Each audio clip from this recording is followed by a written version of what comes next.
বহিৰাজ্যৰ ভোটাৰক দুদিন আগত আহিল ভোটাৰ অধিকাৰ দিয়াৰ ঘোষণাত পোৱা গৈছে ৰহস্যৰ গন্ধ। ভোটাৰ তালিকাৰ খচৰা সংশোধনীক লৈ অসমত ক্ষমতা দখলৰ সপোন দেখিছে বিজেপিয়ে। এই মন্তব্য লুৰিণজ্যোতি গগৈ আৰু অখিল গগৈৰ। সবিশেষ চাই লওক। 2026ত নিৰ্বাচন জিকাৰ ভয়ানক অভিসন্ধি SIR। বিজেপিৰ বিৰুদ্ধে বিস্ফোৰক অভিযোগ অখিল গগৈ আৰু লুৰিণজ্যোতি গগৈৰ। ভোটাৰ তালিকাৰ বিশেষ সংশোধনীক লৈ ৰাজ্যত হাল্লাবোল। বহিৰাজ্যৰ ভোটাৰ আনি নিৰ্বাচন জয়ৰ অংক কৰিছে বিজেপিয়ে। ফৰ্ম 8ৰ জৰিয়তে কেৱল বিজেপিৰ সুবিধাৰ অভিসন্ধি। অখিল গগৈ আৰু লুৰিণজ্যোতি গগৈৰ পোনপটীয়া টাৰ্গেট মুখ্যমন্ত্ৰী ডক্টৰ হিমন্ত বিশ্ব শৰ্মাক।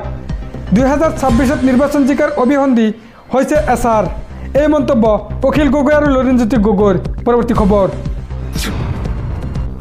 ডুবাইত ভয়ংকৰ ঘটনা। ডুবাইৰ এয়াৰ শ্ব'ত ভয়ংকৰ দুৰ্ঘটনাত পতিত হৈছে ভাৰতৰ যুদ্ধ বিমান তেজছ। দুৰ্ঘটনাত শ্বহীদ হৈছে এগৰাকী ভাৰতীয় পাইলট। এয়াৰ শ্ব' কৰি থাকোঁতেই দুৰ্ঘটনাত পতিত হয় এই যুদ্ধ বিমানখন।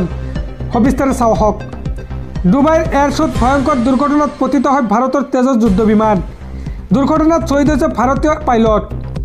এয়াৰ শ্ব' কৰি থাকোঁতে নিয়ন্ত্ৰণ হেৰুৱাই সংঘটিত হয় এই দুৰ্ঘটনা। বিশ্বৰ আন দেশৰ লগতে ভাৰতেও অংশগ্ৰহণ কৰিছিল এয়াৰ শ্ব'ত। সমগ্ৰ ঘটনাক লৈ তদন্ত ঘোষণা কৰিছে ভাৰতীয় বায়ুসেনাই। দুৰ্ঘটনাৰ কাৰণ এতিয়াও জানিব পৰা নাই ভাৰতীয় বায়ুসেনাই। ডুবাইৰ এয়াৰ শ্ব'ত ভয়ংকৰ দুৰ্ঘটনাত পতিত হয় ভাৰতৰ তেজছ যুদ্ধ বিমান। যিখন যুদ্ধ বিমানে আজি দুৰ্ঘটনাত পতিত হ'ল সেইখন যুদ্ধ বিমান গুৱাহাটী এয়াৰ শ্ব'তো আমি দেখিবলৈ পোৱা গৈছিল। পৰৱৰ্তী খবৰ।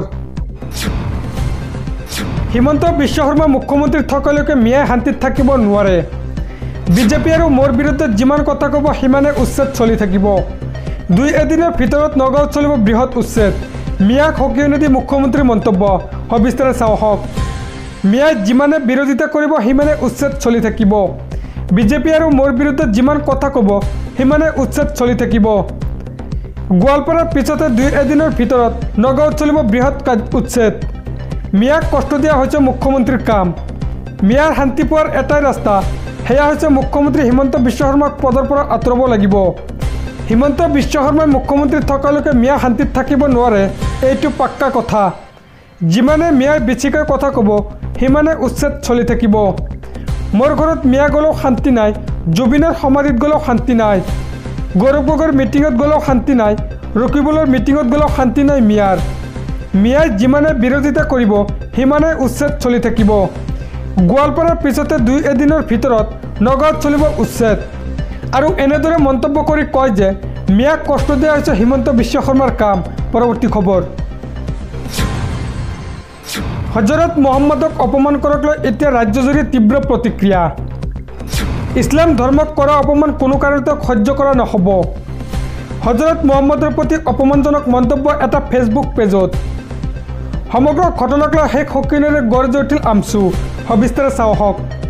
হজৰত মহম্মদক অপমানক লৈ ৰাজ্যজুৰি তীব্ৰ প্ৰতিক্ৰিয়া। সমগ্ৰ ঘটনাক লৈ শেষ সকিনেৰে গৰ্জি উঠিল আমচু। ফেচবুক পেজত হজৰত মহম্মদক অপমান কৰাক লৈ তীব্ৰ প্ৰতিক্ৰিয়া। ইছলাম ধৰ্মক কৰা অপমান কোনো কাৰণতে সহ্য কৰা নহ'ব। এনেধৰণৰ মন্তব্যই ৰাজ্যত হিন্দু মুছলমানৰ মাজত সংঘৰ্ষৰ সৃষ্টি কৰিব। ডবকা থানাত এজাহাৰ দাখিল কৰিছে হোজাই জিলা আমচুৱে।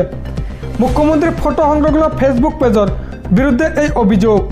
হিমন্ত বিশ্ব শৰ্মা ছাপোৰ্টাৰ্ছ নামৰ ফেচবুক পেজত এই বিতৰ্কিত পোষ্ট। হজৰত মহম্মদৰ প্ৰতি অপমানজনক মন্তব্য এই পেজটোত। অপমানজনক কাণ্ডৰ বিৰুদ্ধে জাঙুৰ খাই উঠিছে সংখ্যালঘু দল সংগঠন।